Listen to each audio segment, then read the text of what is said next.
আজকে আমি কি বানাবো বলুন তো? রুই পোস্ত।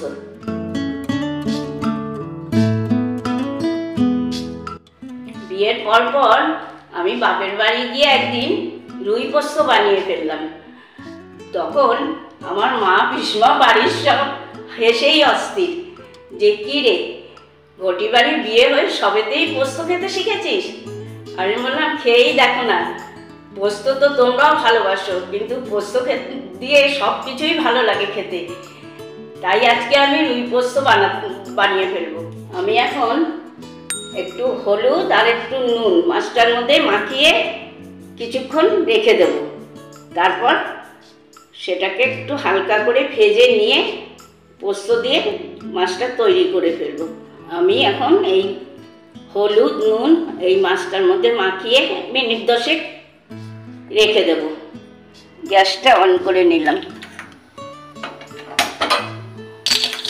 এবার আমি পরিমাণ মতন একটু তেল দিয়ে নেব। তেলটা আমার গরম হয়ে গেছে। এবার মাছগুলো ছেড়ে দিই, দিয়ে একটু হালকা করে ভাজি। রং দেখে নিশ্চয়ই বুঝতে পারছেন আমার মাছটা কেমন হালকা ভাজা হয়েছে। এবার আমি একটু কালো জিরে ফোড়ন দেব। তারপর দিয়ে দেব পোস্ত বাটা।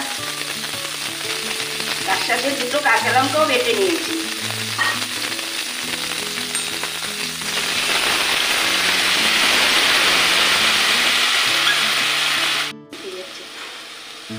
এবার দিয়ে দিলাম পরিমাণ মতন নুন আর পরিমাণ মতন জল।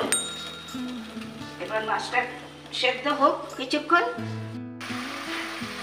রুই পোস্ত আমার হয়ে এসছে। এখন আমি নামাবার আগে খানিকটা কাঁচা তেল দিয়ে নেব, তাতে টেস্টটা আর ভালো হবে। হয়ে গেল আমার রুই পোস্ত। তাহলে এবার আমি নামিয়ে ফেলি।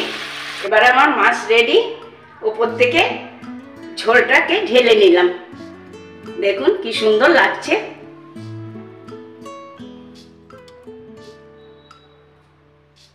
আপনারা যারা ইউটিউব থেকে দেখছেন তারা মুখার্জিস কিচেনকে সাবস্ক্রাইব করতে ভুলবেন না কিন্তু। যারা ফেসবুক থেকে দেখছেন তারা লাইক কমেন্ট শেয়ার করতে ভুলবেন না কিন্তু।